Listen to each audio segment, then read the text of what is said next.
Hey there and welcome back to my channel. You're watching part 5 in the video series I prepared, in which I present to you the content of my essay Deconstructing the Human Condition. Again, the full text of this essay you can find on my WordPress blog, which is erikvanderpoel.wordpress.com. Today I'm going to read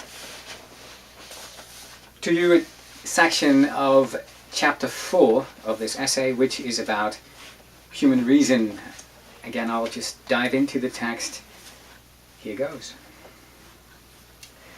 Confirmation bias may be explained as the urge in humans, when building a formal or informal argument, to look for evidence that will confirm their position and to disregard all evidence that might knock the bottom out from under it.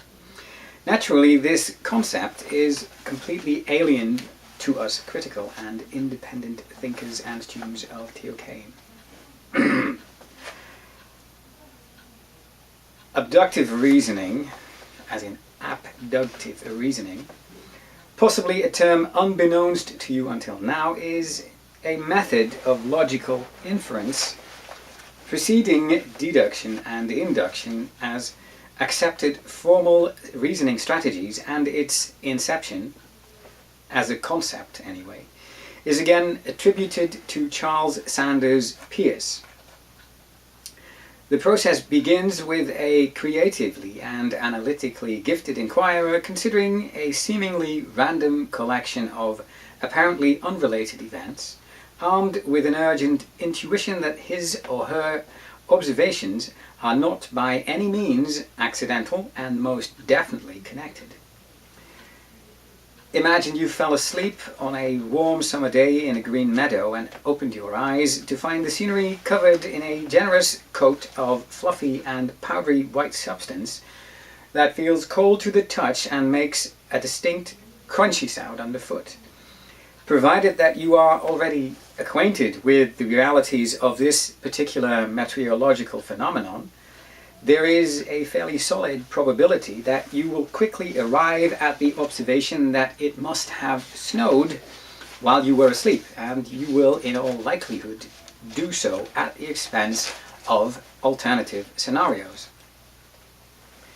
The word abduction in a logical setting is at times erroneously assumed to be synonymous with the concept of hypothesis. In formal terms, abduction is meant to encompass the process of inference that produces a hypothesis as its end result. The act of inferring covers any and all conclusions arrived at on the basis of probability calculations. The long and short of abduction as a reasoning exercise boils down to the aforementioned inquirer selecting the most likely version from a range of possible solutions as a provisional conclusion to build a case from, based on previous experiences and expected outcomes. Analogical reasoning, this may be your first introduction to its existence, is a style of reasoning that is marked by the act of recognizing similarities when confronted with two or more propositions, and the subsequent assumption or inference that these perceived similarities will continue to produce analogous similarities as a knock-on effect on the size and shape of reality. As an example, again, here you can think of core intuitions, the likes of belief that reality is going to continue to conform to our expectations even when we're not paying attention. The informal label for these abductive and analogical styles of reasoning is educated guessing. An operational prerequisite for the effective employment of these reasoning tools is a healthy dose of creative thinking and, yes, intuitive thinking as well.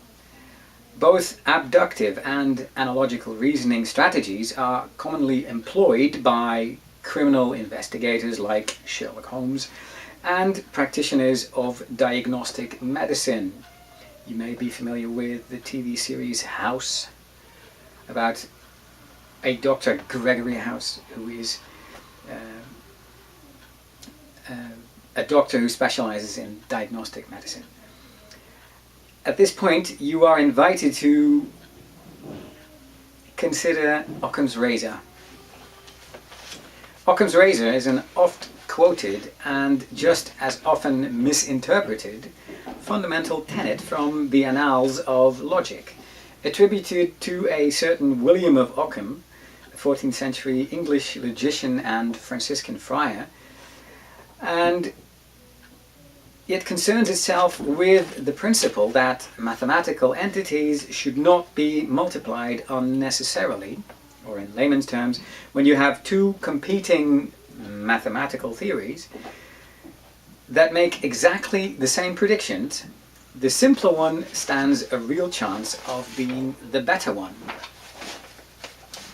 In laying down this brilliantly basic principle, Occam additionally holds that the explanation of any phenomenon should make as few assumptions as possible, eliminating those that make no difference in the observable predictions of the explanatory hypothesis or theory, and recommends selection of the hypothesis that introduces the smallest number of assumptions while postulating the smallest number of entities and still sufficiently answering the question. This last bit tends to be easily overlooked by many when wielding the razor. Traditional logical reasoning as a strategy, also known as linear or vertical thinking, when described in living off the land agricultural terms, is often likened to digging an existing hole ever deeper to find more of the same truths. Innovative logical reasoning, also known as lateral thinking, creative thinking, thinking outside the box, and thinking on your feet, has been likened to simply digging elsewhere to find similarly accommodating truths. As a way of knowing, logic and its complementary operational methods of reasoning are essentially human in their forms of expression, and by necessity they can and have been proven to be fallible. So this is a section of chapter 4 in my essay. It's about human reason. Again, you can find the full text on my WordPress blog, erikvandepoel.wordpress.com. I hope you enjoyed this. If you did, please like, subscribe to my channel. If you have questions, comments, please leave them in the comment section. For now, thank you for watching. I hope I will see you again soon. My name is Erik van der Poel. Bye bye!